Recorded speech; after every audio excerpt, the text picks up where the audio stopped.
السلام علیکم ورحمۃ اللہ وبرکاتہ۔ حضرات اہل سنت، اگر ہم تھانوی کو بیوقوف کہہ دیں تو دیوبندیت میں خلبلی مچ جائے گی اور کہا جائے گا کہ بریلوی بلا وجہ تھانوی کو بیوقوف کہہ رہے ہیں۔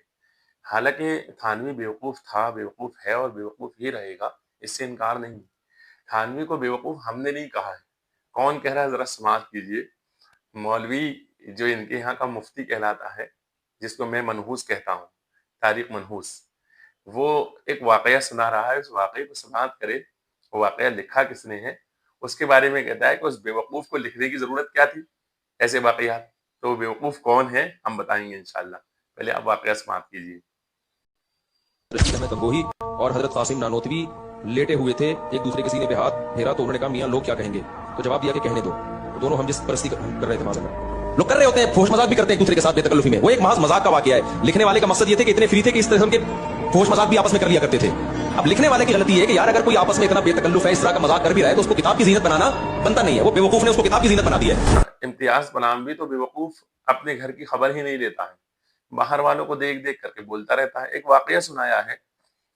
واقعہ یہ کہ ایک دفعہ گنگو کی خانقاہ میں مجمع تھا، حضرت گنگوہی اور نانوتوی کے مرید و شاگرد سب جمع تھے، اور یہ دونوں حضرات بھی وہیں مجمع میں تشریف فرما تھے کہ حضرت گنگوہی نے حضرت نانوتوی سے محبت آمیز لہجے میں فرمایا ذرا لیٹ جاؤ یہاں۔ حضرت نانوتوی کچھ شرما سے گئے، ہاں دلہن تھی نا، شرمائیں گے تو صحیح، مگر حضرت نے پھر فرمایا تو بہت ادب کے ساتھ چٹ لیٹ گئے۔ حضرت بھی اسی چارپائی پر لیٹ گئے اور مولانا کی طرف کو کروٹ لے کر اپنا ہاتھ ان کے سینے پر رکھ دیا، جیسے کوئی عاشق صادق اپنے قلب کو تسکین دیا کرتا ہے۔ مولانا ہرچند فرماتے کہ میاں کیا کر رہے ہو، لوگ کیا کہیں گے؟ حضرت نے فرمایا لوگ کہیں گے کہنے دو۔ گنگوہی تو شروع سے بے شرم تھا، لوگ کہیں گے کہنے دو، فوراً کہہ دیا اس نے۔ ناظران ملت اسلامی، اس واقعے کو نقل کرنے کے بعد، یہ واقعہ کہاں لکھا ہوا ہے ہم بتاتے ہیں سنانے کے بعد۔ یہ واقعہ لکھا ہوا ہے یہ ارواح ثلاثہ، یہ کتاب تھانوی صاحب کی لکھی ہوئی ہے۔ تھانوی صاحب کے نے اس کے اندر ان کے یہاں کے بزرگوں کی کچھ حالات قلم بند کیے ہیں۔ تھانوی صاحب کی تصنیف کردہ کتاب ہے، اور اس کے صفحہ نمبر 289 پر یہ واقعہ لکھا ہے، اور حکایت نمبر 305 ہے۔ ذرا غور سے دیکھ لیجیے، اصل میں دیوبندیوں کو دکھتا نہیں ہے، پھر بعد میں وہ اعتراض کرتے ایسا نہیں ہوگا ایسا نہیں ہوگا، تو اس لیے آرام سے غور سے دیکھ لیں۔ آپ میں لگا دیتا ہوں کتاب آرام سے، جی دیکھ لیا، اس کو آرام سے زوم کر کے دیکھ لیجئے گا، ٹھیک ہے۔ تو 305 حکایت نمبر ہے، اس میں گنگوہی اور نانوتوی کے عشق کا قصہ لکھا ہوا ہے۔ اس قصے کے تعلق سے جب منحوس سے پوچھا گیا تو منحوس نے اس قصے کو بیان کیا اور فوراً کہا کہ چلو ہو گیا جو بھی ہونا تھا، لیکن وہ بیوقوف کو لکھنے کی کیا ضرورت تھی؟